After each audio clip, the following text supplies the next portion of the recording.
Good evening, members of the Council and members of the public, and welcome to this meeting. Please remain standing whilst my chaplain, the Reverend Terry Brown, says prayers. Let us pray. God, prepare us for Christmas. On this day we pray for this troubled world, for an end to war and conflict, especially in Ukraine, a fair and just solution to the migrant crisis, and progress in actions to address climate change. Drive away despair and disappointment from our politics. Revive our dreams of justice and truth. Restore our passion for what is good and what is right. On this day, we pray for the homeless, the refugees, the expelled and the forgotten people everywhere. And we remember today all those involved in the work of Chelmsford Food Bank as they seek to make a difference for all of those in need and for whom they seek to serve. May they know that your guiding hand is with them in their daily work and tireless endeavours. Amen. Amen.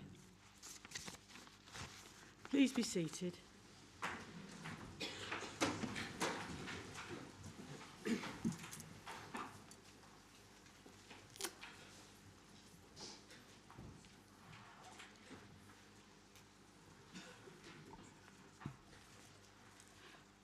I'd like to remind everyone that this meeting is being recorded and streamed live on our website.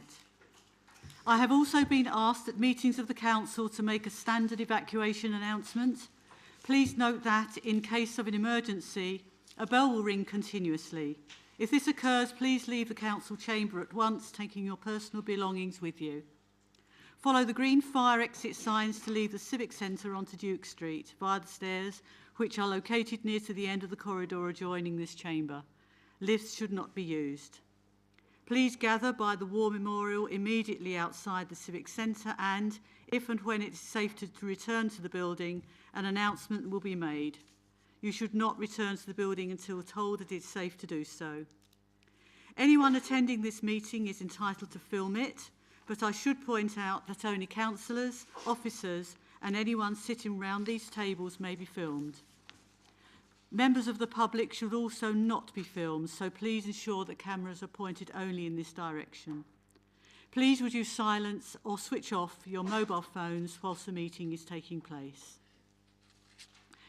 I come to agenda item 1, apologies for absence. At the moment I've received apologies for absence from councillors Amber, Chambers, Lager, Lee and McCrory. Are there any others to report, please?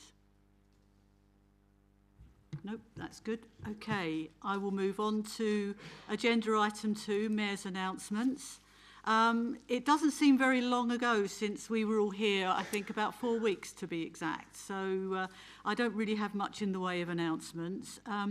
But what I did think was quite interesting is Catherine kindly furnished me with some statistics on engagements that we've attended this mayoral year.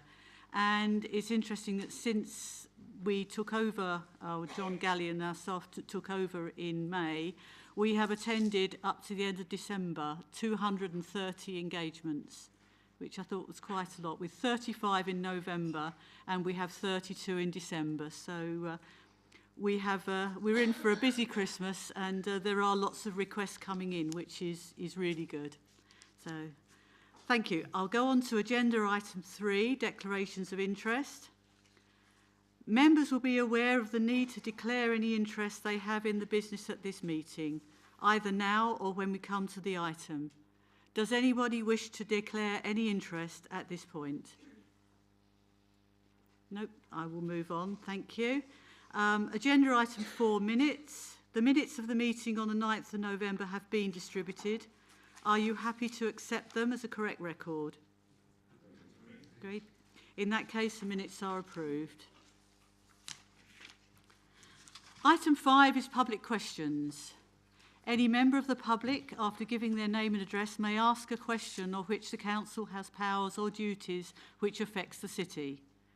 Questions must not exceed 2 minutes, and the total period allowed for question time under the council's rules of procedure is 30 minutes.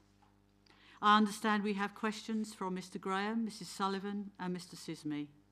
I'd like to ask first for question for Mr Graham. I have a question I want to ask, and I'm sorry. I've been blocked from it by your legal department. The same legal department. The same legal department that submitted. Would you please give me your name and address? Your name, please. It's. My name is Rich Bardle.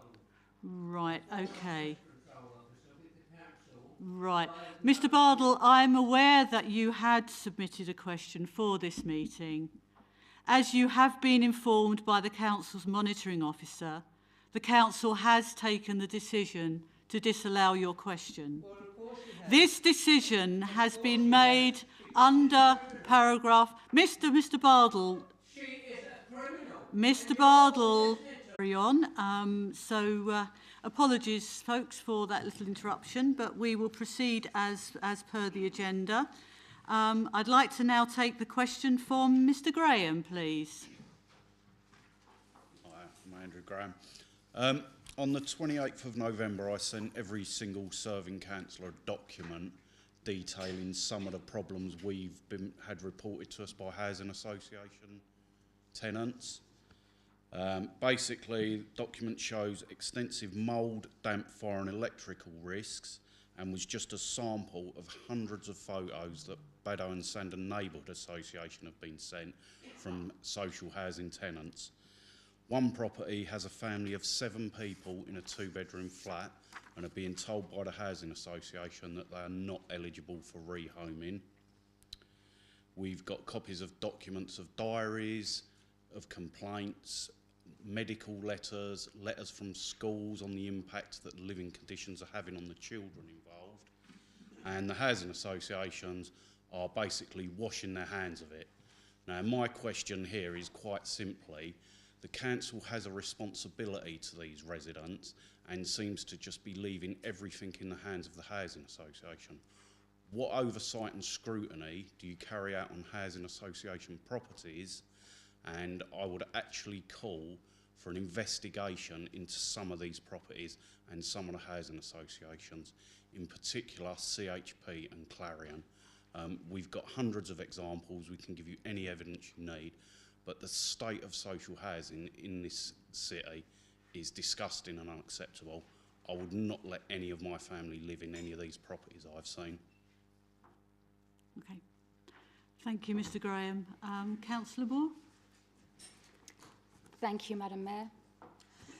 And thank you for your question, Mr Graham, and for taking time to attend the meeting this evening and put it in person. I am Cabinet Member for Greener and Safer Chelmsford. My name is Councillor Rose Moore, and I work with our Housing Standards team. My colleague, Councillor Chris Davidson, also works with the housing team to supply housing to people in need or at risk of homelessness and offer help and advice. I would like to supply a full response to you on this, and I have been given an update from Paul Brooks, our Housing Standards and Public Protection Officer. He has clarified some details because you expressed some serious allegations in your original letter. So I just want to outline for members of the public and for fellow members what the situation is as regards the responsibility of this City Council. The responsibility for providing suitable living conditions falls to the property owner, whether this is a homeowner, a private sector landlord, or a registered social provider. The City Council, on the other hand, has a statutory duty under the Housing Act of 2004 to keep housing conditions in their area under review and to regulate and enforce minimum housing standards. The overall aim of our duty is to try to ensure all housing, but particularly private rented housing, is safe and habitable, does not give rise to injury or illness to the occupiers, and is warm and is energy efficient. Now, the Council has a variety of measures available to achieve these overall aims, including the provision of financial support to improve housing conditions, providing advice to our tenants and landlords, licensing certain types of premises, and ultimately taking enforcement where property owners and landlords fail to meet the minimum standards. We can provide grants for repairs and adaptations, including disabled facilities grants. We can provide healthy home loans, grants and loans, and taking enforcement action to bring empty homes and property back into use. We inspect and license houses in multiple occupation. We can provide advice and information to tenants and landlords on their rights and responsibilities.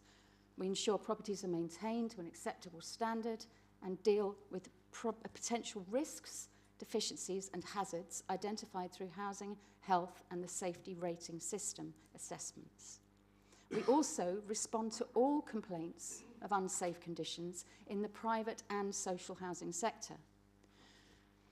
The tragedy of Awab Ishaq has rightly increased the focus on the importance of a safe home, irrespective of its tenure. And in light of this, Secretary of State Michael Gove has recently written to all local authorities, directing them to have particular regard to damp and mould hazards when reviewing housing conditions in their area. The Secretary of State also stipulated that councils must submit to him a detailed plan as to how it intends to respond to this direction by the 27th of January 2023. And I have received a draft of the plan which has come from Nick Evely, our Chief Executive, and has already gone in advance of our full report to follow in January. We were swift to respond. Inevitably, to implement the direction, the Council will need to allocate additional resources directed to dealing with hazards directly linked to damp and mould in order to reduce the time taken to investigate and resolve the hazard. And if this is not successful, we will take timely enforcement action. The City Council has already started working on all the additional objectives. The Secretary of State has also written to all housing associations. He requires them to carry out assessments of damp and mould in their own properties, and the action has to be taken to resolve any issues found. In respect of your concerns about a specific housing group, Clarion Housing, they have recently written to all local authorities where they have large stock holdings to advise that they have appointed a specialist task force on all 5 issues of condensation, damp and mould, all live issues, I apologise. Ultimately, as I've said, it is the landlord's responsibility to make sure the property they are renting out is safe to live in. Now, the City Council has a role to play in overseeing that this responsibility is fulfilled. If the landlord does fail in their responsibility, we will step in as a City Council to resolve the situation either through informal consultation or a formal enforcement measure. Historically, the number of complaints from housing association tenants has been relatively small due to the standard of housing and effective response to issues raised by tenants. However, the City Council are now receiving more complaints from housing association tenants, and we are already having to take action more often.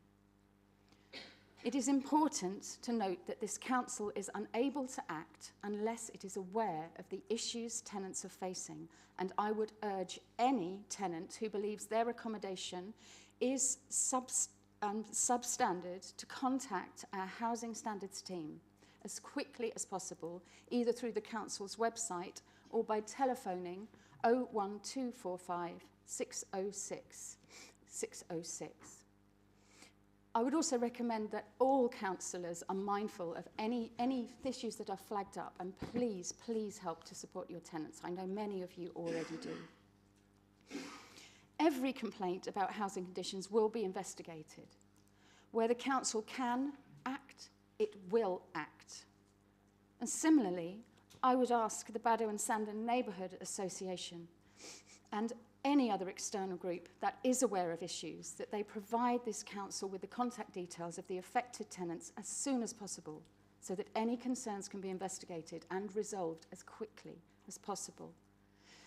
Finally, in your statement, Mr. Graham, you rightly highlight the unacceptable overcrowded conditions that are being suffered by families. That is absolutely unacceptable. A family of 7 living in a 2-bedroom property is not acceptable to me or anyone else.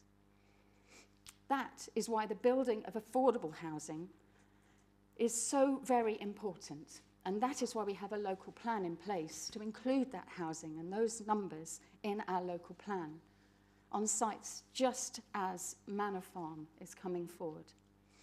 So I would welcome more action from your association and more attention from us as councillors to the problems we face, and that we recognise the housing crisis that is at the heart of this issue. Thank you. Thank you, Councillor Moore. I'd now like to go on to Mrs. Susan Sullivan. I'm sorry, there's no comeback. Who would I send the contact details to of the families affected? To via the Housing Standards team at the website. Thank you, Mr. Graham. Mrs. Sullivan, would you like to come and read your question? Is she here? She's not here. Right, okay, we'll take the question as read. And I believe Councillor Goldman, is that your responding? Thank you. Thank you, Madam Mayor. Sorry, I do apologise. I forgot to stand up, but here I'm standing. Thank you, Madam Mayor. It is a shame that Mrs. Sullivan wasn't able to attend this evening for the benefit of the public who may be watching this. As a question about what's referred to as the CGI, or the Community Governance Review, which was a consultation that was launched about whether we should be creating or amending parish councils within the Chelmsford district. And the consultation has led to the agreement to create 2 new parish councils.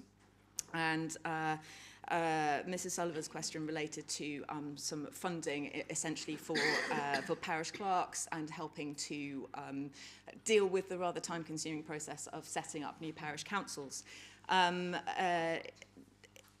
Mrs. Sullivan suggested that one of the parish councils has requested some financial assistance from this council, and I can confirm that this request has been received, and the City Council is considering whether that would be appropriate at this point.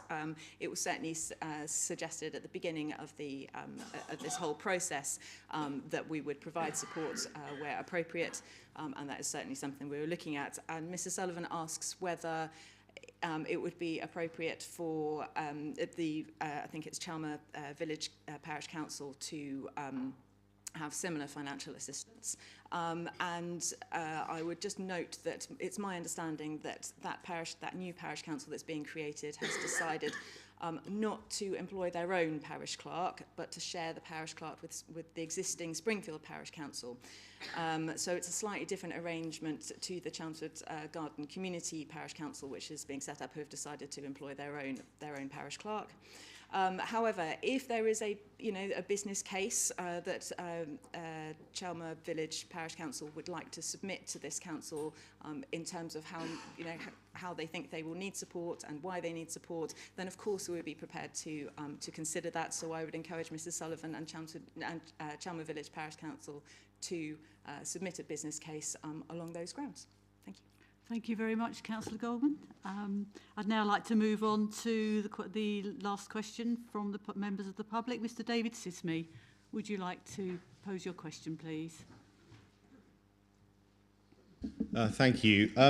Given it's proposed that the living and the dead of Chelmsford are to be stung with above inflation fee increases on services provided by the council, will the Liberal Democrats finally apologise for the shocking cost overruns on multiple recent projects that they've managed?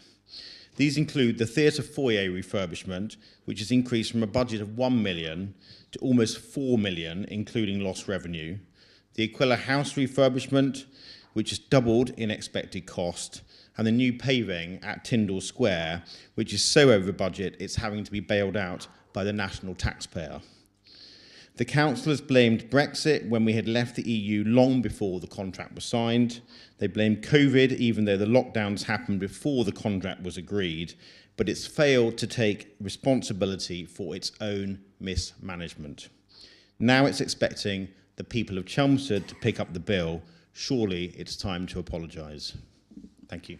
Thank you, Mr Sismy. Councillor Davidson.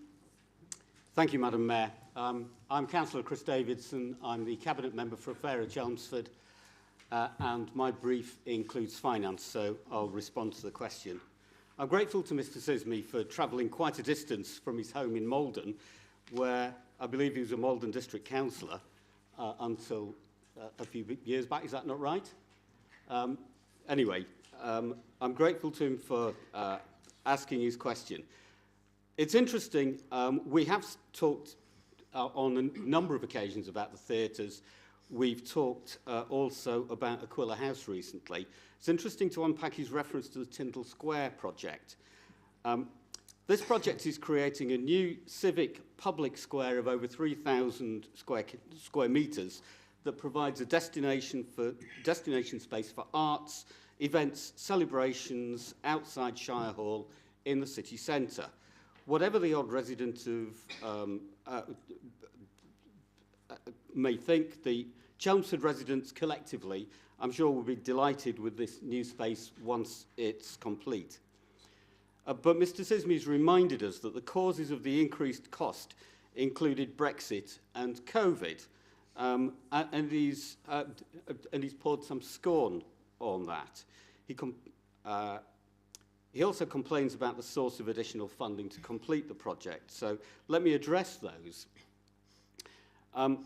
In terms of the additional funding to complete the project, I assume he's referring to CELEP, the South East Local Enterprise Partnership.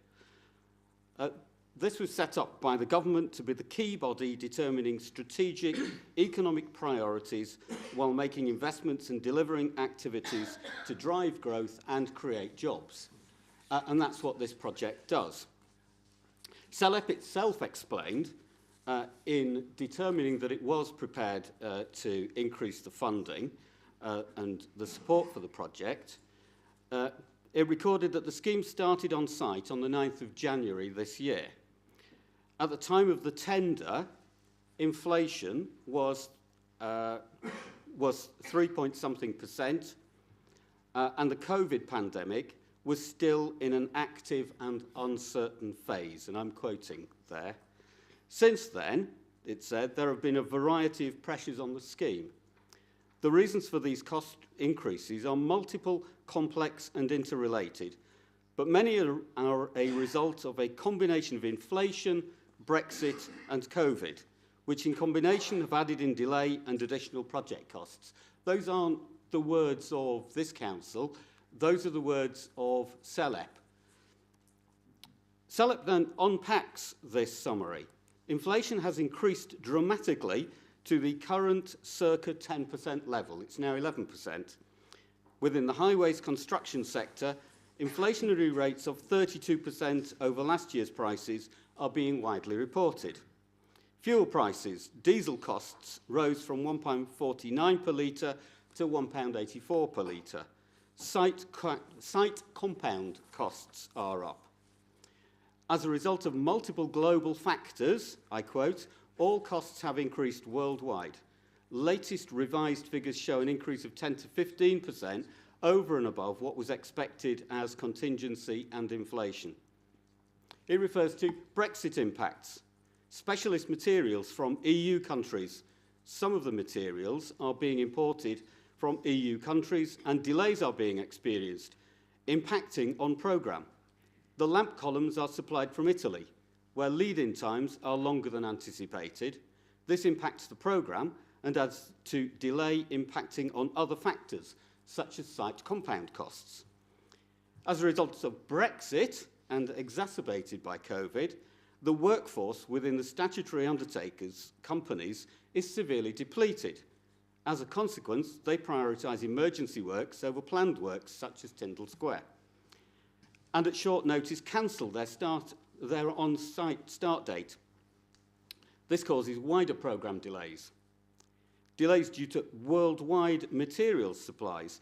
COVID has had an impact on supplies to the scheme, many of which are being supplied from around the world due to production issues and delays in transportation. I'm still quoting, an example is the granite for the scheme, which is supplied, some of which is supplied from China, which until very recently has been experiencing full lockdowns. It's estimated that this has caused a delay of 6 weeks to the scheme's delivery. To mitigate this, early orders were placed to get all the materials supplied as early as possible. But this required a mitigation to cost for an additional site compound for material storage. And in January 2022, the fourth wave of COVID at the start of construction required additional measures to protect the workforce. This included an additional site office to allow for social distancing, additional vehicles to keep the workforce separated, additional cleaning, signage, sanitation, and separate changing facilities. So, in summary, I don't know what Mr Sismy thinks the City Council could have done to avoid the costs of this project exceeding the original budget, that budget having been agreed in October 2021 when inflation was 3%. So I think if any apologies are required, it's probably from the people who are responsible for inflation, Brexit and so on, and I'm looking at the other side of the room, that's government mismanagement, frankly, that is the underlying cause of these cost overruns.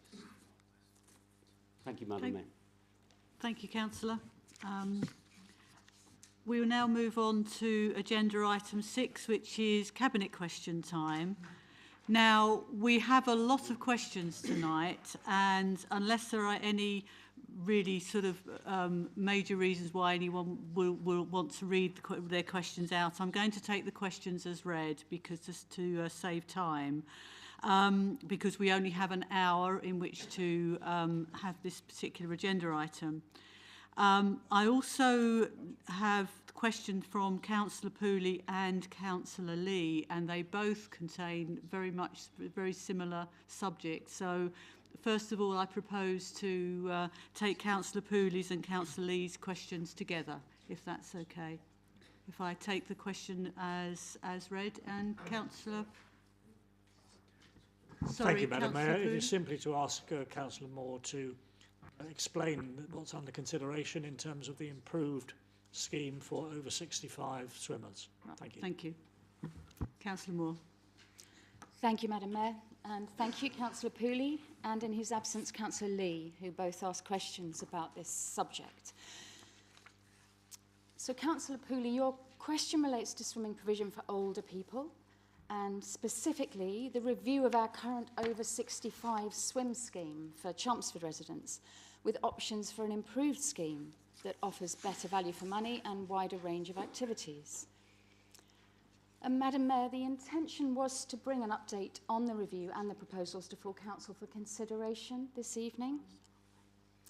As Liberal Democrats, we're in favour of transparency, and once we were told we could not bring this to full council as an agenda item, we shared the report with opposition members so they would have sight of the proposals and would then be given the opportunity to ask questions, but no questions have come back from members of the opposition this evening. These are operational changes which can be approved under delegation to the Director of Public Places in consultation with me as Cabinet Member, and it is proposed to introduce the new scheme from the 1st of January 2023, as we want to see this improved scheme made available to people as soon as possible. So back to you, Councillor Pooley. Just some background for members of the public and any elected members. The current over 65 swim scheme allows people over 65 years of age to access unlimited public swimming sessions at Riverside and our Southwood and Ferrers Leisure Centre in certain windows of time between Mondays to Fridays. The numbers taking advantage of the Chelmsford Residents Swim Scheme, which was introduced in 2008, has reduced from around 1,220 at its peak to the current number of 722 residents signed up across both of those centres. Approximately 58% of those that have signed up are active, meaning they swim at least once per month. The average use is 8 times per month, and some people attend every day. However, 42% are inactive card holders. So they use the pools irregularly, and some only on a handful of occasions each year.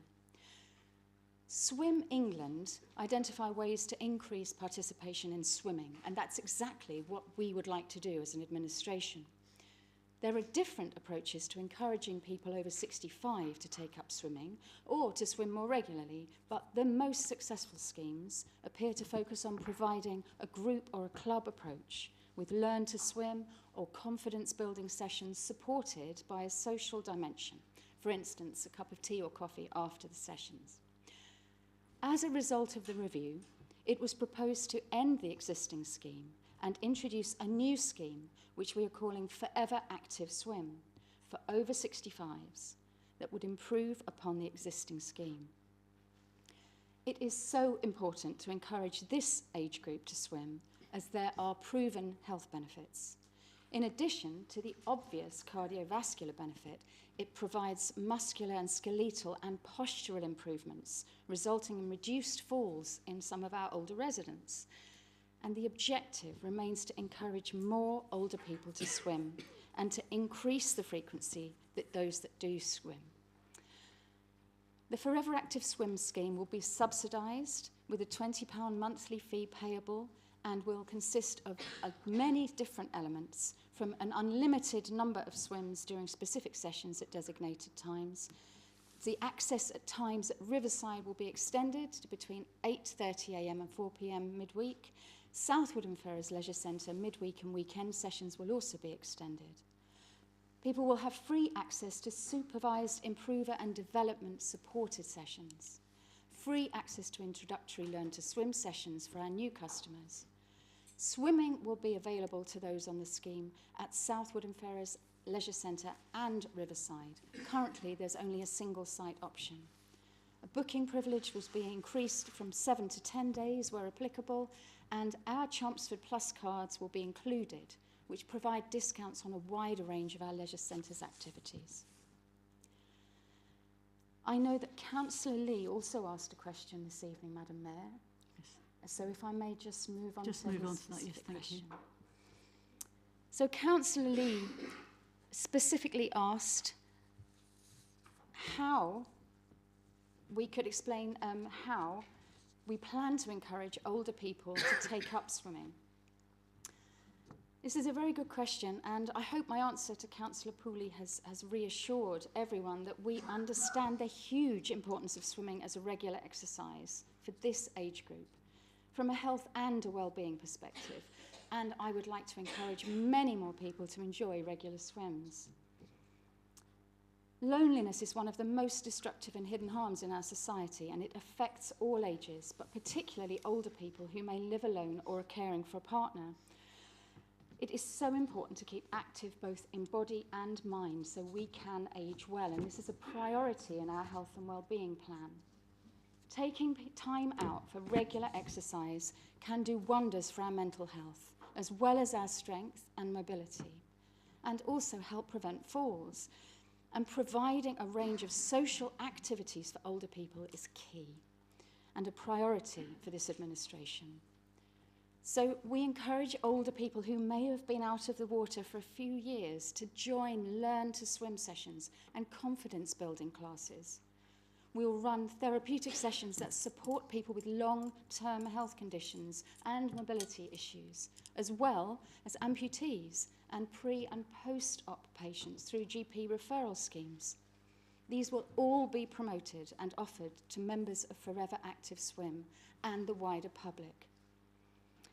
In addition, our Council's Leisure Services team meets with Swim England's regional officers on a regular basis, and we seek to take advantage of any regional or national programmes that further promote swimming for our older community. Thank you. Okay. Thank you, Councillor Moore. Sorry, yes. Thank you for that answer, Councillor Moore. I think, as people will realise, I'm a potential beneficiary of this improved scheme. I and many others on the council at the moment, standing or not standing for re-election. And so I welcome that, and I think it offers a genuine alternative for those of us, and I'm an example of someone who has suspended a private gym membership because they simply can't cope with my particular disability with the ease that I would like and don't have the attitude that you've well described. So my question is really, my statement is that this is a good example of inclusiveness on the council's part of a vulnerable and needy age group that can benefit enormously from it. But I would like just a very brief response to whether there are further work going on to understand how that inclusiveness of disabled people and financial inclusiveness can be encouraged. Thank you. Thank you again, Councillor Pooley. Absolutely. The service that we can provide and should provide as a City Council is to be as inclusive as possible and to go above and beyond. And we have a scheme in place at the Riverside Leisure Centre and also social prescribers schemes in place in Chelmsford, whereby people who perhaps are more challenged than others and perhaps reticent about taking up exercise will be supported. We have equipment at the Riverside. I believe we have equipment at South Woodham, but I will be sure to check, that enables people who are less able to gain confidence and enter the water safely. And we certainly have a team in Riverside and at Chelmsford Sports and Athletics Centre who will be there to help imbue confidence again into people who would otherwise not be able to access these facilities through private schemes and private gyms. And I would love to continue the conversation with yourself and other groups who would be able to access the service and see how we could improve it for them. Thank you. Okay. Thank you, Councillor Moore, Councillor Pooley. I understand that Councillor Knight has now withdrawn his question, so we'll move swiftly on to the question from Councillor Paul Clark. If Councillor Goldman is going to respond, please. Thank you. Yes, thank you, Madam Mayor. Thank you, Councillor Clark, for the question. This is a question about the theatre capital project and the budget, and talking about the overall budget and whether and the fact that the pantomime was cancelled, and therefore I'll say, Councillor Clark asked a specific question about how much the council will lose this year because of the cancelled pantomime performance. So first of all, I wanted to just be cards on the table about this. Councillor Clark in his question specifically says that the budget was increased to 2.746 million. That's absolutely right, except that it was also increased further this year for the reasons that were set out later in that council meeting. So just want to be clear, it was increased to about 3.246 million. And then, unfortunately, we have had to cancel our pantomime. I want to say again, for the record, since I don't think Councillor Clark was at previous meetings when this has been discussed many times, but I just want to state for the record again how devastated we all are that we had to cancel the pantomime. It's certainly not something that we wanted to do, and I know staff worked incredibly hard, officers worked incredibly hard to try to find an alternative venue, maybe alternative timing, and none of that was financially viable and also incurred a significant risk. And unfortunately, this project has been delayed for the reasons that I've set out in previous council meetings as well. So that has, of course, led to a loss of income. So there would have been a certain amount of money that would have been made by or brought in from the sale of tickets, bar sales and merchandise sales, and that would have totalled about £455,000. That's what was projected. But then, of course, there are some savings that would be made on top of that on the basis that we didn't run the pantomime, so therefore there are some costs which we didn't incur. So there will be things like casual staff, which we didn't need to employ at that time, overtime costs, which would go necessarily with running a pantomime, and stock and merchandise purchase. So there's total savings of just over £75,000. So in total, the net loss is about £380,000, which of course takes the total cost for the, I'll do the maths for you, brings the total cost of the theatre project to about £3.7 million, which is, let's make no bones about it, it's a lot of money. And of course, we would have preferred it if things had gone absolutely according to plan. But as we've already heard this evening, there are various projects which aren't going according to plan, not just in this council. We are aware, as I'm sure you are, of projects that have gone awry in various other places, regardless of whether they are in councils or in the private sector. Costs have gone up. There are delays happening right the way across the board, and we've heard exactly why that is. But I'd just like to state for the record that I am extremely proud that this council is investing in Chelmsford's cultural future. There was a piece on the BBC yesterday, both on BBC Look East television news and also on the BBC website, about how high streets are evolving. And part of that evolution is that lots of retail outlets are closing. And in some places, they're not being replaced by very much. And I'm really pleased to have been part of that BBC programme yesterday and saw the responses from people who've come into our high street and see that actually a lot of that is being replaced in Chelmsford by other offerings. And some of that is food, and some of it is bars, some of it's other leisure activities. But it's really important that we as a council help to support our high street, help to support our city centre, by bringing in things that encourage footfall, that encourage people to come to our city centre. And I think investing in culture in Chelmsford is exactly the right thing to be doing. Having a flagship theatre, which is what this will be, it will be an absolutely fantastic venue that will be recognised as being a very welcoming venue and a lovely venue to visit, both by residents of Chelmsford and from further afield, who will bring footfall into our city centre, who can then spend money in the bars and the restaurants and the retail outlets. So I think that this is really, really an important project. I'm really proud to be investing in Chelmsford's cultural future, and I absolutely cannot wait to welcome audiences back to their brand new, newly refurbished theatre in January of next year. Thank you for the question. Okay. Thank you, Councillor. Thank you, Madam Mayor. Thank you for the answer. Wasn't quite the answer. It was a bit of a prolonged answer. I wasn't interested in what happened with the BBC. The point here is the question was worded because I voted against this. I was the only person in this chamber who voted against it in March, for the simple reason it's money we don't have. And now you've just proven that we're spending even more money that we don't have. I would rather that money be spent on some of the things we've heard earlier tonight about housing conditions, but such is the difference in opinion between some members of the administration and myself. However, it's an awful lot of money for something that was only ever used at something like 60% capacity. It would be interesting to see if ticket prices are now affordable for families to attend the newly refurbished theatre, or it's pushed out of reach of many families. Thank you. Thank you, Councillor. Do you want to respond, or did you briefly, please? Thank you. Thank you, Madam Mayor. I didn't hear a question there, it has to be said, but I will respond to what Councillor Clark said. And yes, absolutely, we're not of the same political party. I'm not sure that Councillor Clark is of a political party, but if you were, we would be in very different political parties. We have very different visions for the future of Chelmsford. I think it is really important to invest in culture. As I have said, councils and indeed government at all levels should be capable of doing more than one thing at a time.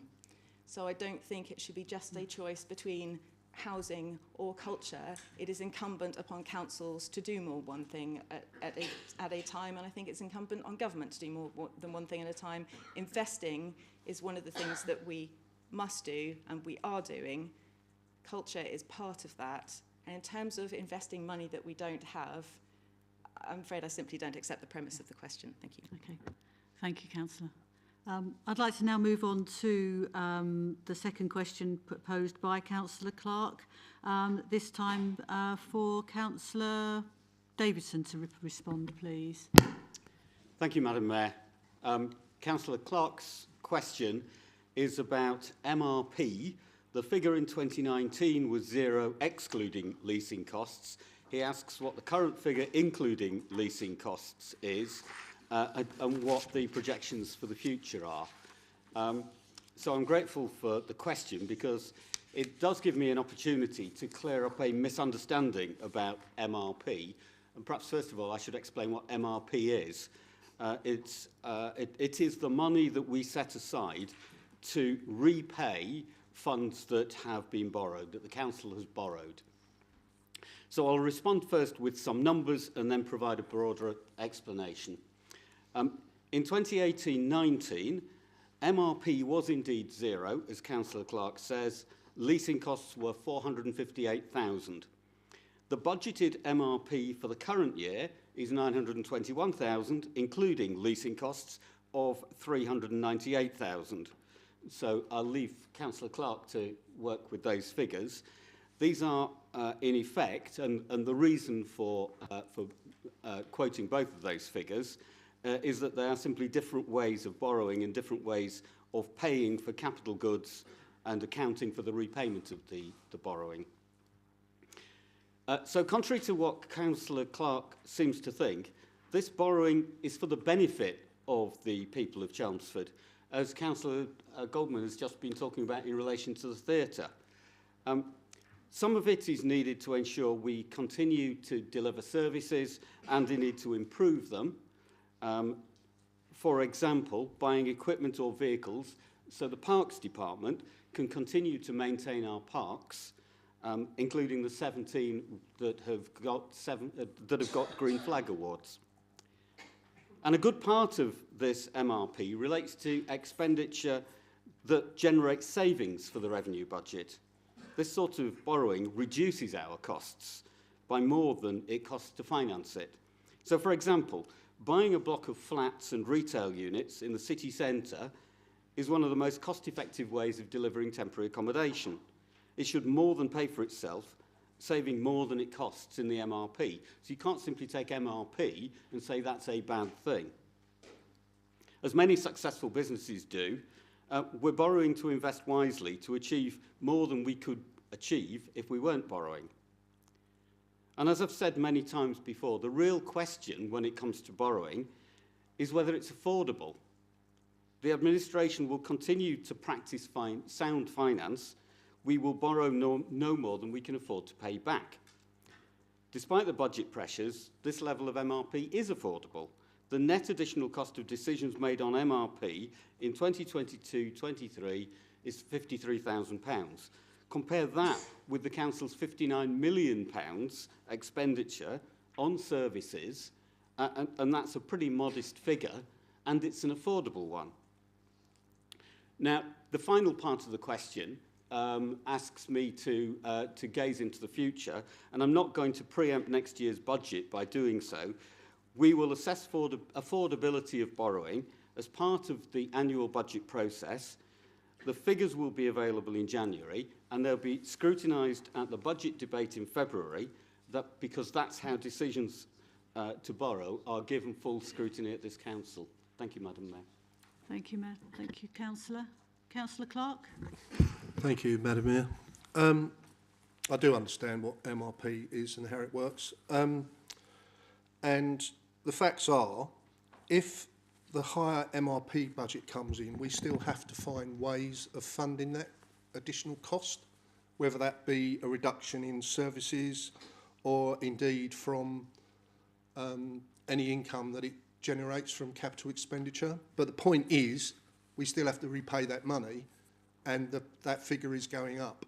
That was the question, and that was the answer I was looking for, not the answer I got. Thank you. Thank you, Councillor Clark. Would you like to come back briefly, please?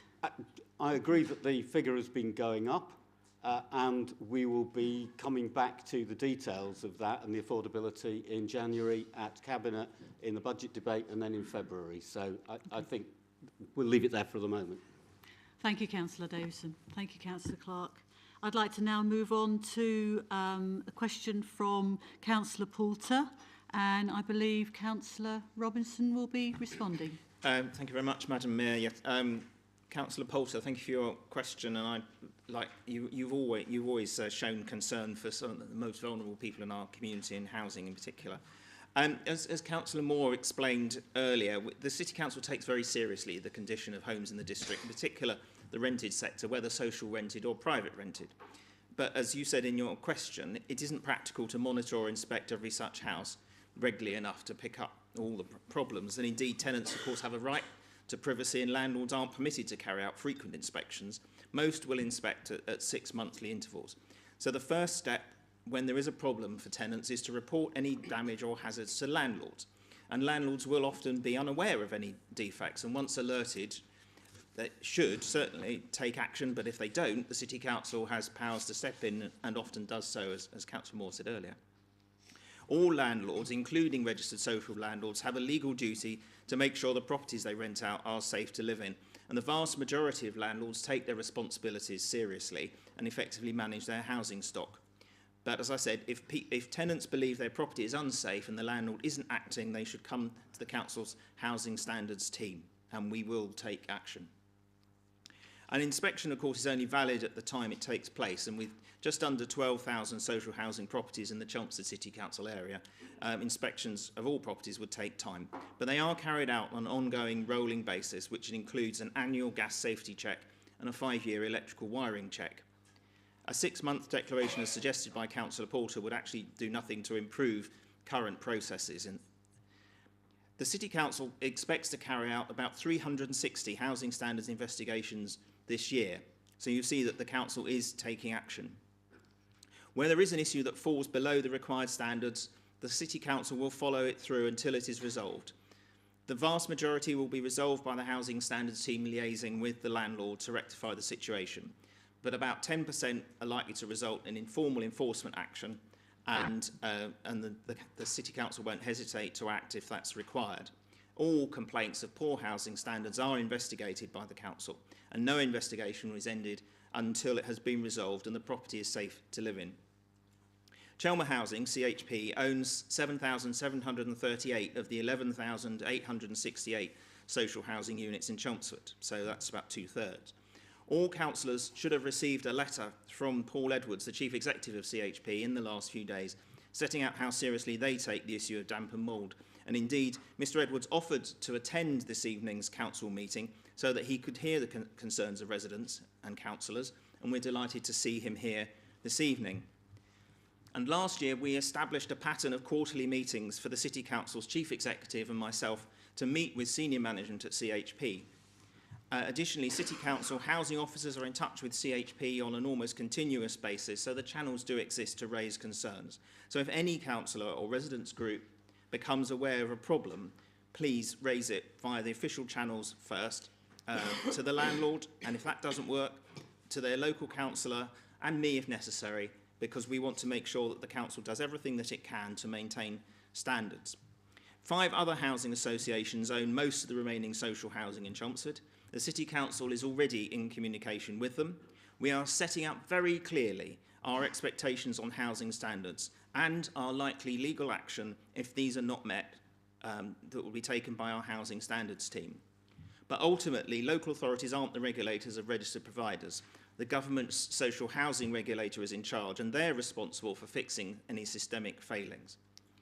None of that deals with the private rented sector, which is actually larger in Chelmsford than the social rented sector. Councils have the same power via housing standards if tenants report problems in the private sector, but we don't have oversight powers like the social housing regulator, and I wish we did. And that's why the Liberal Democrats have long argued for a register of private sector landlords and to have a minimum 3-year rent period to give tenants greater certainty. And we would also give tenants a stronger voice by giving legal recognition to tenants' panels. We welcome plans for a legally binding decent home standard. Failure to comply with the decent home standard should be a criminal offence, and councils should have the option to issue civil penalties or prosecute alongside rent repayment orders and banning orders, and we hope that the government will give us those powers. In summary, this council takes its responsibilities very seriously and wants tenants who are not being heard by their landlords to contact housing standards as soon as possible. Thank you. Thank you, Councillor Robinson. Councillor Porter. Thank you, Madam Mayor. Councillor Robinson, thank you for your response. My concern really is that the council should be more proactive, which was intended to be the thrust of my question. If we had a review, in that a review was reported to our housing department every 6 months, it would give our housing officers and yourselves the assurance that I am seeking. So I would encourage you to reconsider your decision. I don't see it as putting any extra work upon officers or indeed upon yourselves. I'm glad that Mr. Edwards has come tonight. I'll take the opportunity to talk to him afterwards. I would just say that my question was not intended to imply any criticism of CHP. Thank you, Madam Mayor. Thank you. Thank you, Councillor Poulter. I think from what I said that I think the systems and processes that are in place at the moment are sufficient to deal with the problem. And if residents, tenants report problems to us, they'd actually be picked up much more quickly than any ongoing inspection regime, because the chances of picking up a problem from an inspection regime, I would say, are fairly remote. The chances of, it's a bit like people say, oh, we should have more police on the beat. It's very rare for a policeman on the beat to actually catch a criminal in the act, and the same would apply to. So I cannot emphasise enough that our housing standards team will act as soon as they hear of any complaint which is passed to us by the tenant themselves or councillor or anybody else. Thank you. Okay. Thank you, councillor. Okay. I'll now move on to the next question, which comes from Councillor Hyland, and I believe Councillor Davidson is going to respond to this. Thank you, Madam Mayor. The question from Councillor Hyland relates to a line in a booklet that has been provided for members explaining who does what at the City Council. He refers to the line that, about overseeing and coordinating the performance of housing associations. And I'm conscious that there's a fair degree of overlap between some of the answers tonight, which probably indicates the sort of the area that we're all concerned about. So what I will say is that that Councillor Hyland's question is referring specifically to the Strategic Housing Services, which is ably led by Paul Gaylor. Paul's team doesn't oversee and coordinate housing associations' performance in the sort of the broad sense of what we've been talking about. That responsibility, as Councillor Robinson has just said, sits with the recently formed social housing regulator. And I did go to their website just to check what they do.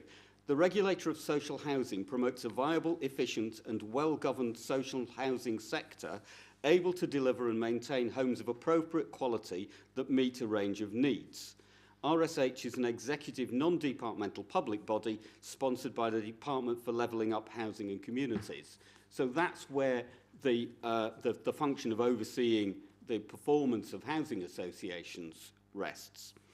So Councillor Hyland in his question also referred to housing standards, and we've had references to that. That's a function that the Public Health and Protection Services team performs. So if you want to look at page 13 on that booklet rather than page 21, that sets out what that team does. It may help, though, if I explain what's meant by this phrase that Councillor Hyland has highlighted in relation to strategic housing services. And I think it's important to read the full list of the functions that Paul Gaylor's team is responsible for. The line above is allocation of housing provided by housing associations. That's the context in which Paul's team oversees and coordinates the performance of housing associations. That's to say, in the allocation of housing. So let me explain how that works. A Chelmsford resident who needs social housing can't simply walk into one of the active housing associations in our district. They have to approach the City Council. Our housing officers assess their circumstances and they may add the resident to the housing register. Those on the housing register are then given the opportunity to bid for housing association homes when they become available, according to the level of priority they've been allocated and how long they've already waited. But we have to bear in mind that most new housing association homes will have been provided as a requirement of the planning permission that was granted in the first place. The council thereby acquires what are called nomination rights, so we can require that those homes are allocated to someone on our housing register. And that's what it is that Paul Gaylor's team is monitoring, that aspect of their performance. We also have some additional agreements with housing associations, for example, with CHP concerning temporary accommodation, and Paul's team monitors their performance from that perspective. More generally, we maintain ongoing relationships with housing associations operating in our area. They are vital to the prevention and alleviation of homelessness, which is a vitally important function of the City Council and the one that Paul Gaylor's team performs. So the housing associations are critical partners we have working relationships with, and again, that's part of what Paul looks at. So I hope that helpfully explains that in the context of the other things that we've been talking about tonight. Okay. Councillor Hyland?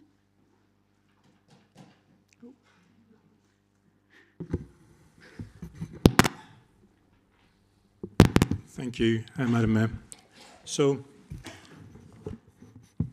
I think your response, it demonstrates why the Mayor's decision to quieten the opposition tonight, it demonstrates that you're getting away with giving the wrong context to my question. The question is, forget page 21, forget page 13, and forget a particular team. The question really is, what is this council doing about making sure people are safely housed in Chelmsford?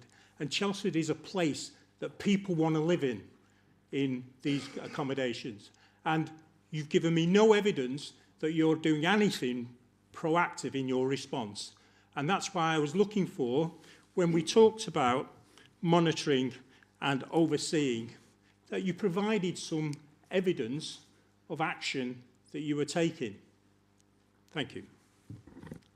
With your permission. With respect to Councillor, I wasn't sure what the reference to the Mayor's involvement in that. Perhaps you'd like to just clarify? Yes, absolutely, Mayor. At the beginning of this questioning session, you silenced the opposition. You didn't allow us to ask our questions in our way. So I was just making the comment that I thought it was unfair and undemocratic. If you remember, I did actually say, unless anyone specifically wants to read their question, I would like to take them as read. But obviously, anyway, it's a bit late for that now. But there was no intention to silence the opposition, and I did give the opportunity if required, but that wasn't taken. Councillor Davison, would you like to proceed? Yes, I think Councillor Hyland has already had answers from my colleagues demonstrating that we take this issue very seriously. We are very keen to ensure the standard of housing in Chelmsford. We are also very keen to improve the number of houses in Chelmsford because, as we declared as a council in February, we have a housing crisis. That is a national housing crisis, but it has severe effects in Chelmsford. We have a housing strategy that we passed in March, and we are undertaking a number of actions in order to try to increase the amount of affordable housing available to residents in order to alleviate the issues that Councillor Hyland and I are both concerned about. So I think we're slightly at cross purposes on this, but let's pause there. Okay, thank you, Councillor. Okay, if I'd like to move on then to the 8th question. Again, Councillor Hyland, this is your question. Obviously, the opportunity is there if you wish to read it yourself. That is not a problem. Please proceed. Thank you, Madam Mayor. So, in the local plan review, will this administration be taking the opportunity this time to review all of the sites that are currently in the plan? In particular, there's those that have not yet begun construction. Like an example would be Site 5A East Chelmsford Manor Farm, where I understand there's some strong local opposition. Can you provide and explain the criteria that will be used to validate these plans, the sites and the future sites, that they are fit for purpose, serve Chelmsford well, and deliver to support the real housing need? Thank you, Councillor Hyland. Councillor Robinson, are you responding? Thank you. Yes, I'm answering as Councillor Macquarie is absent. As you know, the current local plan was voted through by the previous Conservative-run council on the 19th of June 2018. And along with my Lib Dem colleagues at the time, I voted against it because it included sites that we did not support. But the independent planning inspector examined the plan, assessed all the objections, including those from Great Baddow, and decided that the plan was sound and that all the sites should proceed. So we're stuck with it, whether we like it or not. The current review of the adopted local plan cannot overturn any of the allocations in this plan, because once they're in the plan, and developers have started to make their plans for development accordingly. But the local plan will assess their continued deliverability. And this assessment will include whether master plans have been agreed, planning applications submitted or planning permission granted in accordance with adopted local plan policies and secured through conditions and the completion of legal agreements. As I have said and others have said many times, the master plan stage and the planning application stage for each site provides an important opportunity for the public to come forward to make their comments, and I hope they will take that opportunity. But that's not an opportunity to oppose the site once it's been allocated in the local plan, however much you might wish to. The criteria that you ask about for assessing future housing sites are laid out in the local plan in some considerable detail and take account of the National Planning Policy Framework as well, the NPPF. The Secretary of State confirmed on the 5th of December that a new draft NPPF will be published for consultation before the end of the year. And of course, officers will continue to monitor the implications of any of those national changes during the review of the Chelmsford local plan. Thank you. Thank you, Councillor. Councillor Hyland, would you like to? Okay, thank you. The next question comes from Councillor Whitehead, please. I believe Councillor Moore is to respond. Thank you. Yes, thank you, Madam Mayor. Thank you, Councillor Whitehead, for your question. Madam Mayor, just to clear up any confusion, I think Councillor Whitehead is referring in his question to the Director of Public Places, Keith Nicholson's response to a question that was posed at Overview and Scrutiny Committee on the 21st of November, rather than Cabinet, as is outlined in his question. Thank you. That question was along the lines of whether the cafe at Highlands was closing due to the introduction of car parking charges. And Mr. Nicholson's response at that meeting, Overview and Scrutiny, is recorded clearly in the minutes. He stated the cafe at the Highlands is due to close on the 24th of December as the current occupiers are leaving and the successful applicant in the tender process has withdrawn. A replacement is going to be sought and temporary options are being explored for the interim period. The committee was reassured that there was no concern that this was related to the introduction of parking charges at Highlands Park in November 2021. Councillor Whitehead, this is not a failure of the existing operator, which was inferred as being due to the introduction of car parking charges, but it's rather a delay with the procurement of a replacement operator. The catering contract for the cafe at the Stables Visitors Centre at Highlands was always to conclude on the 31st of December 2022. In fact, the end of the contract term that was put in place by your own administration. We are determined to ensure a top quality provider for this cafe. Therefore, the procurement process for a new operator commenced back in July of this year. We held an open market advertisement, and in response to which 52 potential suppliers registered their interest. A two-stage negotiated process followed and was adopted for the procurement. 4 suppliers progressed to make the second round submission in September. Veritas, formerly known as Churchill's, the incumbent provider, withdrew from the process at that point. The preferred supplier was selected on the 30th of September, but unfortunately subsequently withdrew from the process some 5 weeks later, citing the difficult market conditions, cost of living crisis and timing, namely the joint challenge of setting up a new venture, which would have been in the middle of winter, and the current economic climate, as the reason for their withdrawal. Given this late notice, and the proximity to the Christmas period and the current market circumstances, it was decided to suspend the procurement process and review options in the new year. But interim arrangements are being put in place at Highlands for an established vendor to provide temporary facilities and a range of refreshments, including hot and cold drinks, cakes and light snacks, very similar to what we already offer on our Highlands Open Days. To confirm, there is no evidence that the payment of car parking charges has an impact on the trading viability of the catering outlets at Highlands Park. Indeed, most operators expect car parking to be chargeable at this type of venue, and the charges for parking at Highlands are modest in comparison with other locations, particularly for those who have purchased season tickets or who use the My Permit discounts available to our residents of the Chelmsford district. I note, Councillor Whitehead, that you did request statistics, and I did consult my colleague, Councillor Davison, about this, who will be happy to provide details of those in the new year. But I can assure you that people are still continuing to visit the park, and revenues from the car parking charges that were introduced are at least in line with the expected projections. I hope that reassures you, and I look forward to joining you perhaps for a cup of coffee in the near future. Thank you. Thank you, Councillor Moore. Councillor Whitehead? Thank you for the shortest answer this evening. I will add no more to it. Thank you. That being said, I will move swiftly on to get to the very last question of this evening, and that comes from Councillor Dayden. I believe Councillor Goldman is to respond. Thank you again, Madam Mayor. I'm just looking over at Councillor Dayden to see whether she wants to ask her question or not.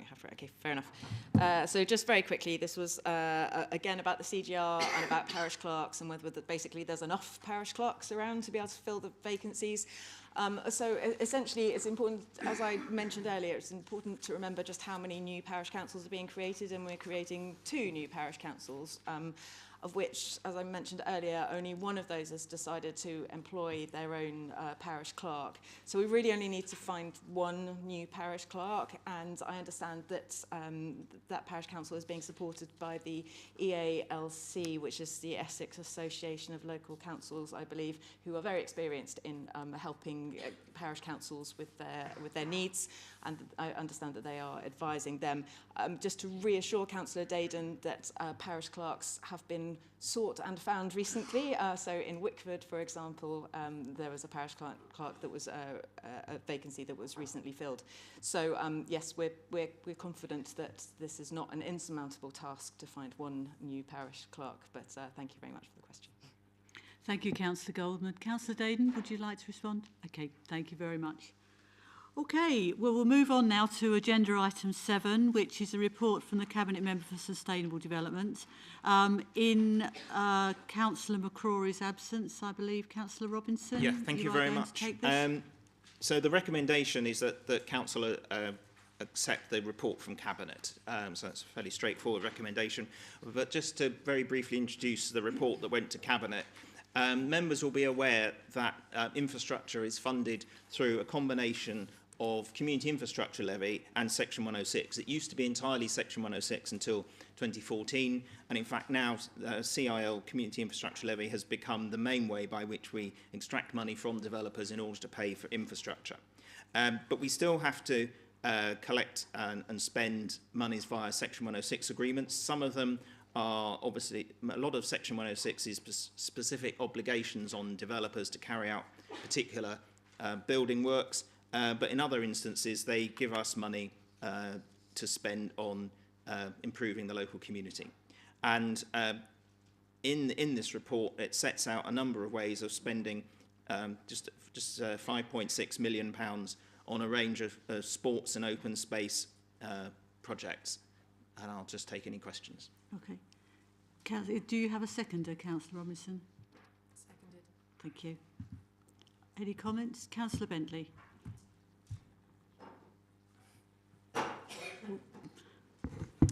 Thank you, Madam Mayor. Just to ask, is there a plan in place to have a media release around the S106 money that's being spent?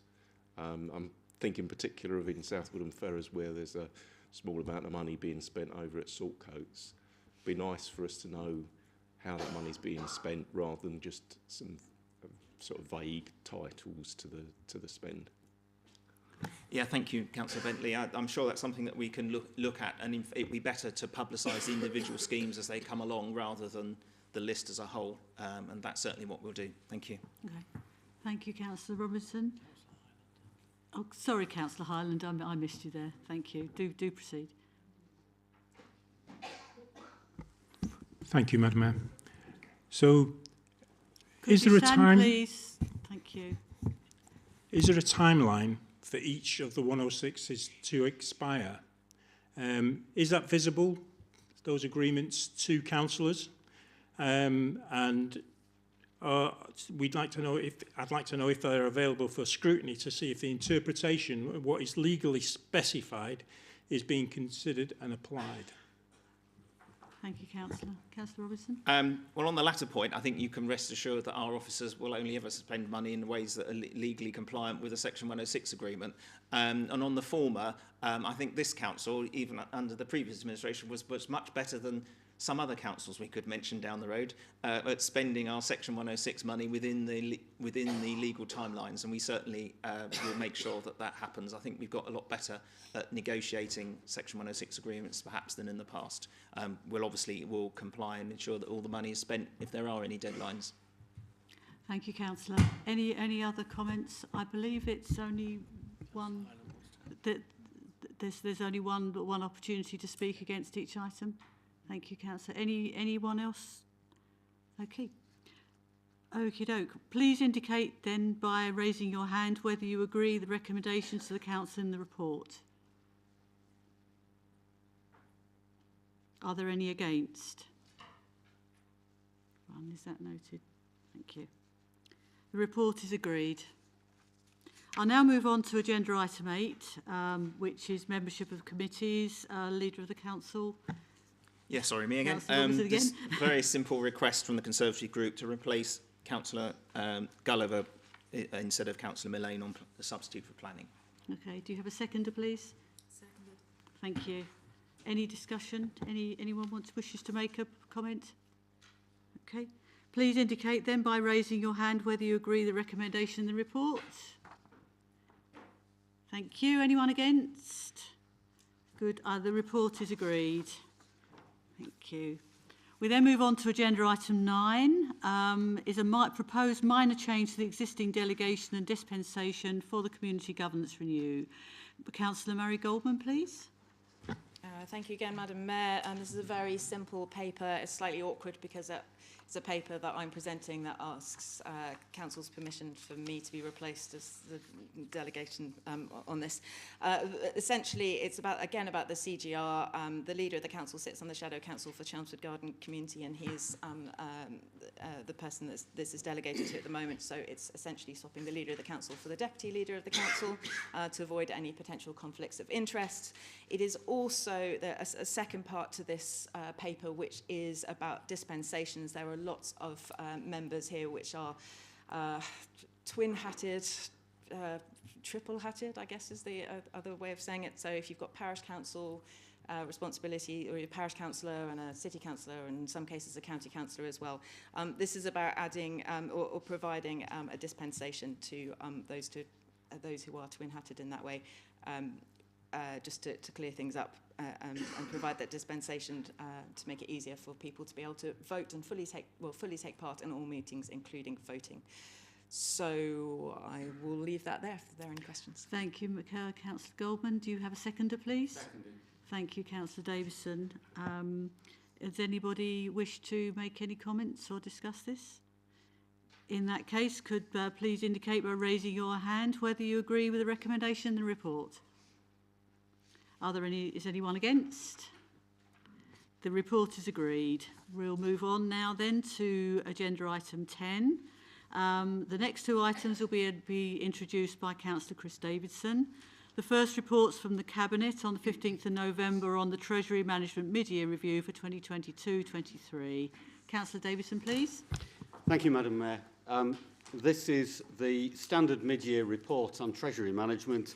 The City Council continues to manage cash balances responsibly, ensuring we have liquidity, don't take risks with our capital, while generating a favourable return that helps the revenue budget. There's nothing more specific than that that I want to draw attention to, but I'm happy to answer any questions, and I'm hoping somebody will second. Seconded. Councillor Goldman, was it? Sorry. Yeah, thank you very much. Do we have any questions, please? Right, up. Councillor Hyland. So thank you, Madam Mayor. In 10.2 on this agenda, I see this administration is considering increasing the ask of residents to pay more. Sorry, 10. Sorry. 10.1. Yeah, I'm reading at 10.1, but I'm referring to 10.2 on the agenda. Oh, well, okay, sorry. If that's okay. Do carry on. Thank you. So I see this administration is considering asking the residents to pay more. Would residents be right to ask, why don't we reduce some of the £78 million investment funds to release this cash to our reserves and make it available to supporting taxing less and retaining and increasing services? Would this administration consider reviewing again these Treasury management recommendations with a view to better supporting residents? Councillor Davison. Madam Mayor, I don't accept the premise of the question. There is a distinction between the cash that we happen to be holding because we've received it yesterday and we'll be spending it tomorrow, and the question is, how do we make use of it today for the benefit of the residents? We can't simply say that we're going to spend that on services today because it won't be available tomorrow for the purpose for which we are holding it. So I don't accept that we have a large amount of money that we could simply release into our reserves and use that to spend more than we have income to cover. So, but we will be back next year talking about the budget proposals for 2023-24, and I will repeat an offer that I'd already made to Councillor Hyland, which is I'm very happy to have a conversation in advance about what we might do and what suggestions Councillor Hyland and his group might have for that purpose. Okay, thank you, Councillor. Anyone else wish to make a comment? Thank you. Sorry, I've forgotten. Do we have a seconder? It was Councillor Goldman. Sorry, too many seconders. Okay, please indicate by raising your hand whether or not you agree the recommendation in the report. Is there anyone against? Okay, thank you. The report is agreed. We move on now to item 10.2, which is the financial update report and review of fees and charges. Councillor Davison, please. Thank you, Madam Mayor. I'm mindful of Councillor Whitehead's reference to long answers, but unfortunately, in relation to this item, I do feel that I need to provide some context. Because we don't come here and ask to increase our fees and charges lightly, particularly in a cost of living crisis. But nevertheless, all councils of all types are under severe financial pressure. Chelmsford simply cannot be immune to that. And I'm going to quote a few things here. The Local Government Chronicle said last week, growing numbers of councils are warning of large spending cuts next year as the size of the budget gaps they face becomes clear. And then in relation to some specific councils, Conservative Swindon Borough Council has a budget gap for next year that amounts to 25% of its revenue budget, and it's facing, I quote, budget deficits over the next few years of a scale that has never seen before. Labour Gateshead is reported to be considering closing 2 leisure centres as they are, quote, unaffordable. It has a £6.5 million budget shortfall. Green, Brighton and Hove faces a serious and unprecedented challenge, which will be a severe test of the authority's financial resilience and sustainability, and very difficult decisions lie ahead. Independent Herefordshire say it is becoming impossible to maintain even services to our residents and achieve a balanced budget. Conservative Kent and Hampshire county councils told the Prime Minister they were likely to be considering Section 114 notices within the next year or so, I quote. For the benefit of anybody listening, that means they predict they will be bankrupt within a year. Kent said, "We've never been looking at a projected set of pressures on this scale. No one should doubt the gravity of the situation."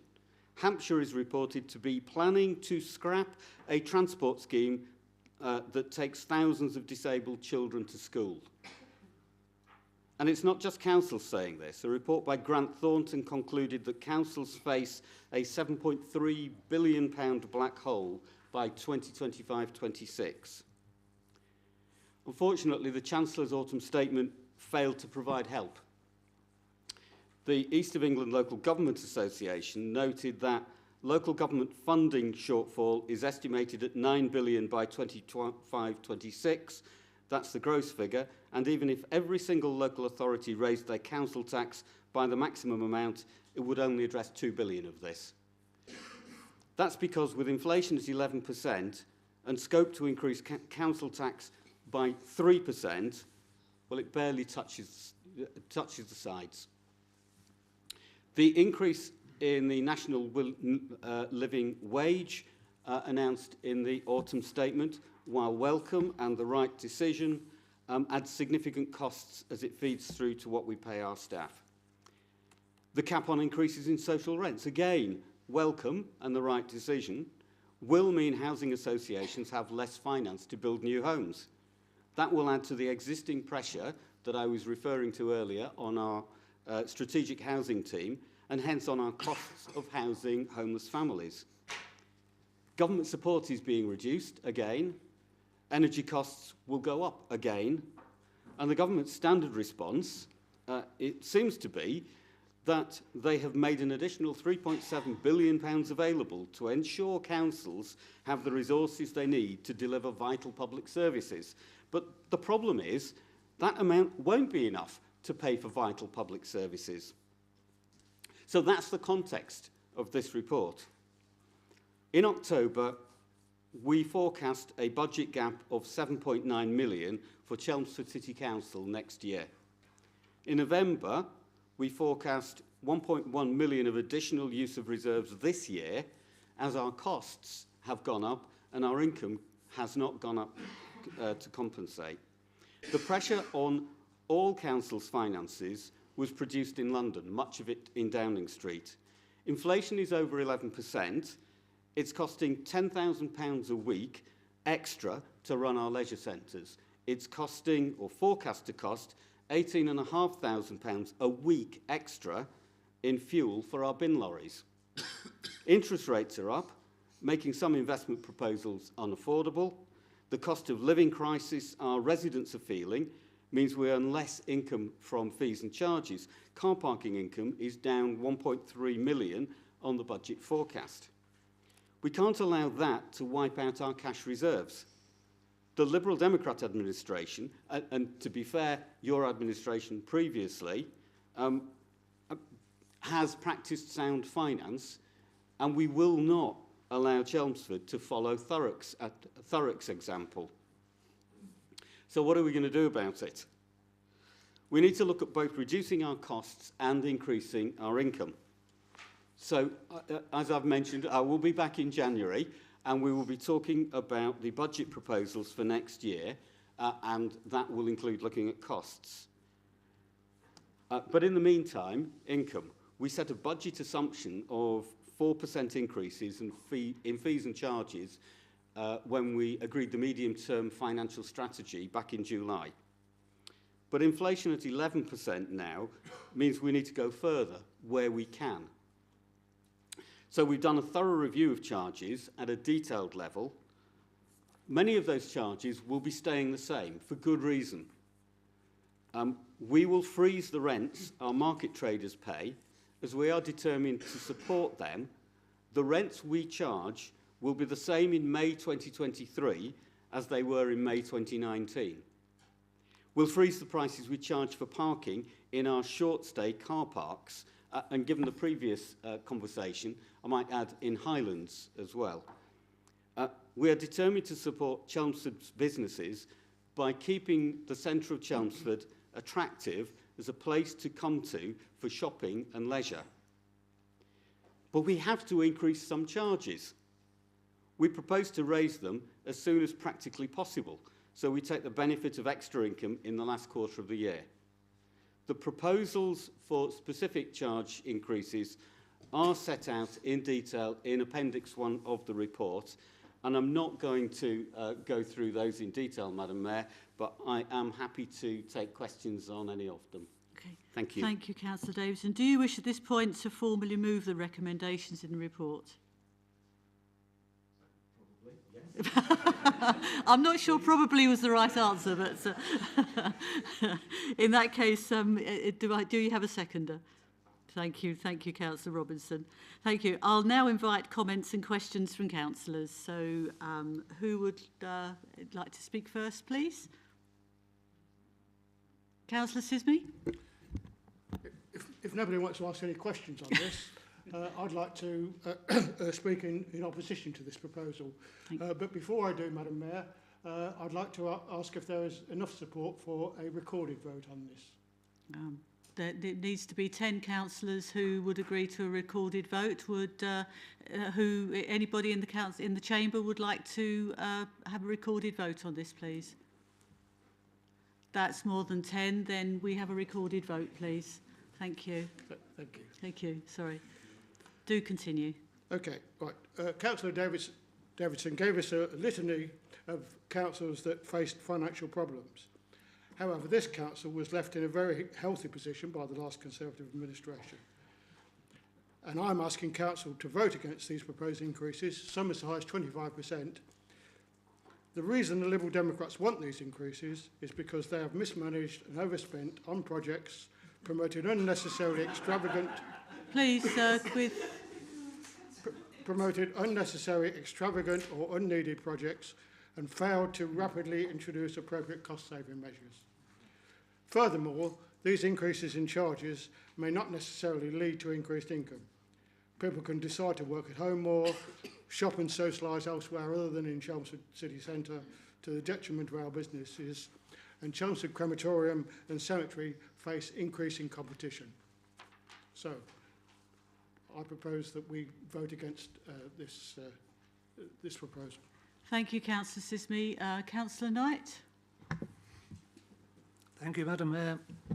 A very polite correction for Councillor Davidson, if I may. Inflation has come up many times this evening, principally from you talking about the Tyndall Square development. Inflation is not a problem manufactured by this government in number 10. It is a worldwide problem and is all over Europe. I will quote The Economist, which I think you will know as a heavyweight industrial, economic, political periodical, and it's not last week's, I haven't read it, but it's the week before's. And it does go up week to week, I do accept that. But the UK was at 10.1 and the rest of Europe was at 10.4. In fact, one of them was at 16%. I think that was the Netherlands. And that's even skewed because the French have decided to do it a different way. But irrespective of whether it's 10.1 here and 10.4 there or the other way around, it's not a number 10 manufactured problem. You have a problem with your bottom line, which we all understand, and the two ways that you're attacking it are the traditional ways of increasing the top line or taking something out from the middle lines. I'd like to pursue the middle lines, the costs. Unfortunately, in this particular council, as in all councils, I suppose, most of the costs are people costs, so that's very sensitive. But I would like you to look at that very, very carefully, and if you are able to say anything tonight, that may be helpful. And I'm noticing all councils like to employ consultants.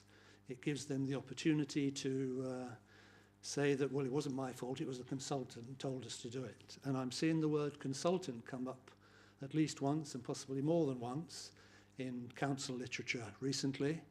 And I'm wondering, and that's a good way for you to take out costs from your middle line, because there will be plenty of people on both sides of the chamber, and even on other sides of the chamber, who have plenty of experience that you can call on, rather than go to consultants. So my question is, well, I've already asked one question, and the second one is, are you aware of any consultancies that are unnecessary? You, in your department, have the excellent consultant who's sitting up there to my left, so I doubt whether you are using any. But perhaps you could ask your other colleagues whether they are, and perhaps have a look at that as well. Councillor Davidson, thank you. Thank you, Councillor. I don't know whether you want to take those questions or whether there's anybody else wants to and just answer the whole lot. Yes, Councillor Hyland, please. Thank you, Madam Mayor. I just wanted to focus a little bit on the crematorium charges, if that's okay. Do you think this will be seen as Chelmsford City Council hitting grieving residents and relatives with these extraordinary charges? Are they really trying to create a cost of dying crisis? The residents' money cannot afford year-on-year extortionate price increases. Is this opportunist in this administration, like the 12% increase during COVID when death rates soared, and now during a cost of living crisis when people cannot afford to eat or heat their homes, more lives lost, and Chelmsford perhaps could be asking residents to bring out their dead for paupers' funerals? Would this administration consider reviewing again these particular fees and charges with a view to reducing the impact on your residents? Thank you. Thank you, Councillor. Councillor Whitehead, please. Yep. Thank you, Madam Mayor. Yeah, I'll just sort of amplify certain things that Councillor Sisme mentioned earlier on, really, and Councillor Knight in particular. It's the continuing lack of any information on reduction in costs that puzzles us on this side, really. I mean, I know we can postpone it until the next budget discussions, and no doubt that we will, but in each of the cases that we have had in the last, well, 4 years perhaps, we're always putting up, as was mentioned there, charges for this and that and the other, and clearly we put up charges for things. No one's disagreeing that charges in many cases have to go up. The situation in other councils, yes, is well known to those of us who read the excitement of such stuff in the newspapers, really, and certainly we are far from a lot of those. But nonetheless, our government isn't helping us in the way that we've tried to get, and we lobby our MPs, of course, for it, and I believe that they lobby at the Treasury, but everybody knows that lobbying the Treasury is a sort of waste of time, really. But nonetheless, we have to do it, and we all do it, really. So my point is that when you come back to us in full in the future, that we start looking at particular costs, and the point about consultants or whatever are all interlinked, really. We clearly don't want to reduce services. We want to increase them, as Councillor Goldman says, in certain projects. And therefore, we don't want to see the theatre close and the Riverside close and all the other things that other councils are regrettably suggesting. But if we don't reduce expenditure and only increase income, then the effect on residents, as was suggested by Councillor Hyland, is very high. But the temptation not to reduce costs is a difficult one. Now, equally, we can't say, let's reduce the people who collect our bins and things. They collected all mine by 10 o'clock this morning. Fantastically good, really. Didn't collect my black bin last week, but we won't go into that one. But from the point of view of that, the residents are still saying the right things to us here about the performance of the council on the things that they notice. And yeah, I've paid bereavement charges this year as well, so I understand the situation with those. But nonetheless, it is always an increase in costs and never a saving in revenue. I mean, I know what savings means in local government speak, which means increases in costs. The magic word savings is always in inverted commas, isn't it, really? Let's save money by increasing costs, because it has a budget. Of course, for those who don't know, everything in council is backwards, and so pluses are minuses and minuses are pluses when you look at the accounts, which confuses everybody, especially me, I have to say. But there we are. So my point, to sum up, really, is that if we can look again at cost cutting, however painful that would be, so that there are alternatives to be looked at, as opposed simply to one way, which is increasing costs all the time, that we would appreciate will come up next year at the budget meeting. Thank you very much, Madam Mayor. Thank you, Councillor Whitehead. Would anyone else like to speak against this? Councillor Pooley? You don't need to stand up if you don't wish to, that's fine. Exercises. But I might sit down in the middle of it if I have to. Thank you. Whenever you wish. I appreciate that. Yes, I mean, Councillor Davidson will obviously respond to the specific questions that have been made in his response, or Councillor Robinson may as well, who I see has indicated he wants to speak as well. I really wanted to respond specifically to this point about consultants in two ways. First of all, if that's the way that the previous administration used consultants so that they had someone to blame, then that's their prerogative. It's not the way that we're using consultants. And I have personal involvement in that, in the sense that in our efforts to acquire additional opportunities for temporary accommodation by way of modular units, then it's an operational matter as to whether the possible sites that have been identified are suitable for the purpose and can be readily used in that way. That's an operational decision.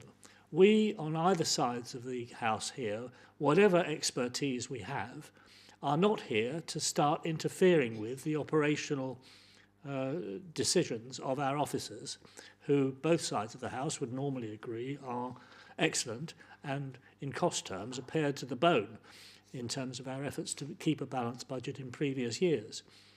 So let us be quite clear that in the project that I'm involved in, the role of consultants is recommended by our officers because they don't believe that they have the skills to do that.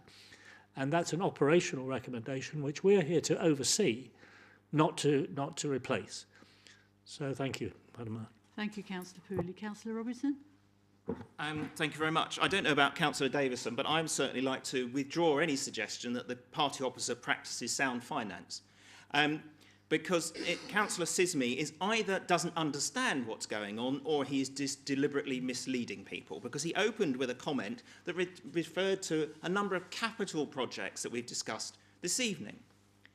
And Councillor Davis and Councillor Goldman referred to overspending for construction-related reasons and overspending on capital projects. This is not an item about the capital programme. This is an item about the revenue budget. And either he doesn't understand that, or he wants to mislead people about it. And it's very clear that we have a revenue problem.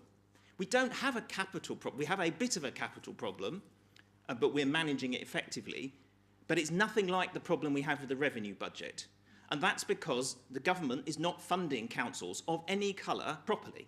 And those of us that are double-hatted, like Councillor Steele and the Deputy Mayor, who are on the County Council, we know that just as well, that the County Council is struggling as well. And the problem, as Councillor Davison said, is very simple. Inflation is causing a massive and uncontrolled increase in this council and every other council's spending. As Councillor Davison said, we are going to have to spend next year an extra £18,000 every single week just on energy to heat the leisure centres and fuel the bin lorries. £18,000 a week. And even if we put up council tax by 3%, that's £8,000 a week. So we've got to close that gap of £10,000 a week just to put fuel in the bin lorries and heat the leisure centre. And that's irrespective of the other inflation, like the minimum wage. And a third of our staff are on minimum wage, so we have to pay a substantial increase to those staff, and we should do, as Councillor Davison said. As the report says, and as the report to Cabinet said in October, we are forecasting a deficit next year of £7.9 million. We have to fill that gap somehow, and this is part of it. Part of it. These proposals will raise about, we hope, about £900,000. But £900,000 compared to the shortfall of just under 8 million. So we will have to reduce expenditure, and we have reduced expenditure of this council in every one of our budgets. It hasn't been easy, and this coming year is going to be particularly difficult. But we will do it because we legally have to have a balanced budget. So, okay, you can vote against these charges, but you're voting for irresponsible budgeting. Because if you are not willing to say how you would fill the gap, then you have no credibility. You have to accept that every council is facing this problem. Conservative, Labour, Liberal Democrat, non-aligned or what have you. Every council in the country is facing the problem. And yes, Chelmsford is not as badly off as many. We're not going to go bankrupt like Conservative Thurrock or Labour Croydon, but we are facing really tough times. Specifically on the cremation charges which have been raised, obviously that's only a small part of funeral costs, and we will still be below the Essex average. None of this is easy. Anybody in this room who thinks we're making an easy decision is deluded. This is a really difficult decision, but it's the only decision that we can responsibly take, because all we control is our income. We don't control council tax. The government sets council tax. The only other source of income that we control are fees and charges.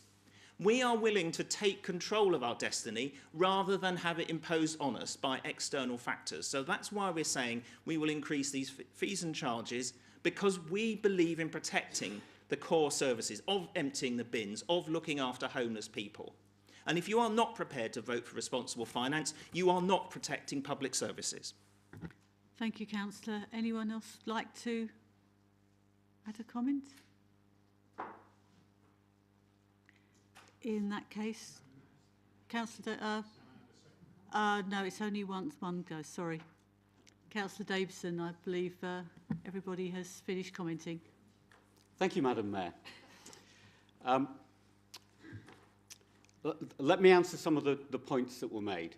Inflation, wherever inflation has been caused, and I believe at least some of the causes of local councils' difficulties, we can argue about the proportion, some of it has been generated in Downing Street. But the fact is that if you've got 2% or 3% inflation, then a council can cope with that, because 1/4 of our budget comes from our council tax. We will be allowed to increase that next year by 3%. A small proportion comes from grants. Those are likely to be cut. The only real question is by how much. A significant chunk of what we spend essentially comes from the money that we raise ourselves. We raise money from rents, from the properties we own. We generate money from investing the finances, the cash that we've got that we spoke about earlier, and we make charges for car parking, for leisure centres, for the theatres, and so on. Yes, we charge for our crematorium. Those charges, historically, have been set by reference to a comparison with a number of other crematoria across, within a reasonable distance of Chelmsford. They are the competitor group, essentially. Your administration set the charges by reference to that. Officers have advised us on the level to set those charges now in order to maintain that, that fix against that average. That's what we're doing. We're doing what you did when you ran the council.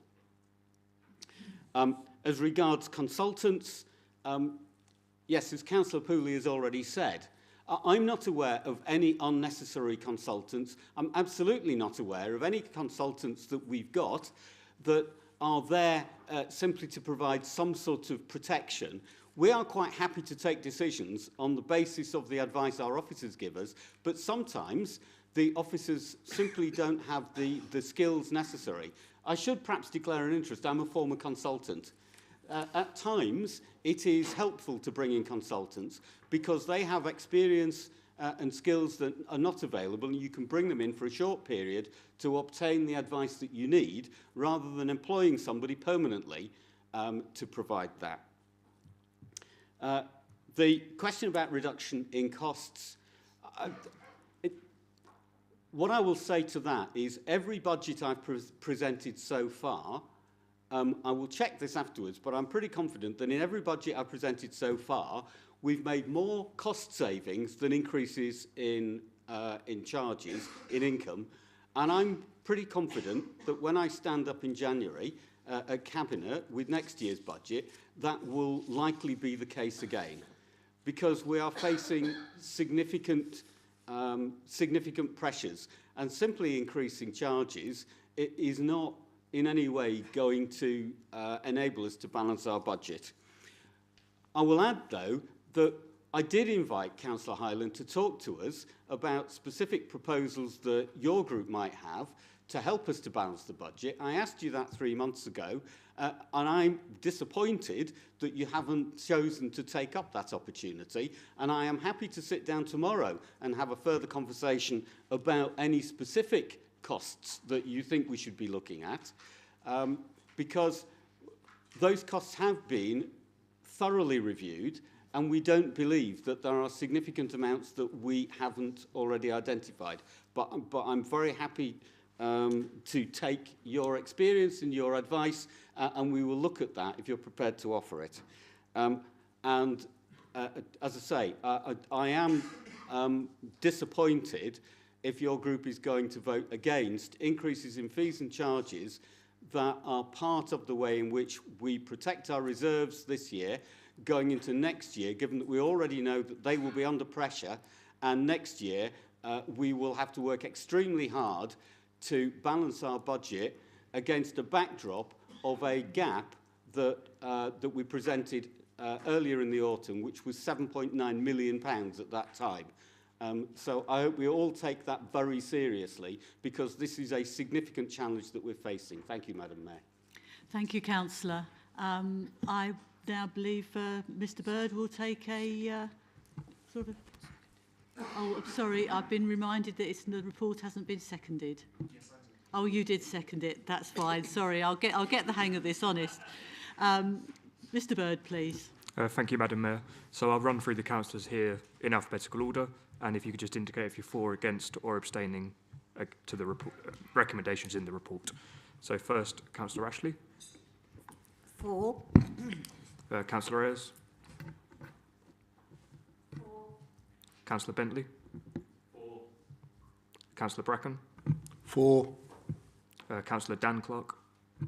For. Councillor Paul Clark. Against. Councillor Dayden. Against. Councillor Anne Davidson. For. Councillor Chris Davidson. For. Councillor Deakin. For. Councillor Dobson. Abstain. Councillor Dudley. For. Councillor Frascona. For. Councillor Fuller. For. Councillor Gisby. Against. Councillor Marie Goldman. For. Councillor Simon Goldman. For. Councillor Grundy. Against. Councillor Hyland. Against. Councillor John. Against. Councillor Jones. For. Councillor Knight. Against. Councillor Large. For. Councillor Mascott. For. Councillor Massey. Abstain. Councillor Mullane. Councillor Moore. For. Councillor Pooley. For. Councillor Potter. Councillor Poulter. Against. Councillor Rajesh. For. Councillor Roberts. For. Councillor Robinson. For. Councillor Roper. Against. Councillor Scott. Councillor Sampson. For. Councillor Shaw. For. Councillor Sismy. Councillor Andrew Sozin. For. And Councillor Janetta Sozin. For. Councillor Fulpaps? Against. Councillor Steele? Against. Councillor Tron? For. Councillor Walsh? For. Councillor Whitehead? Against. Councillor Willis? For. Councillor Wright? Abstain. And Councillor Young? Okay, so we've had 29 votes for, 16 against and 3 abstained, so the report is agreed. Report is agreed. Thank you very much. That concludes this evening business. Thank you for your attendance and a long meeting.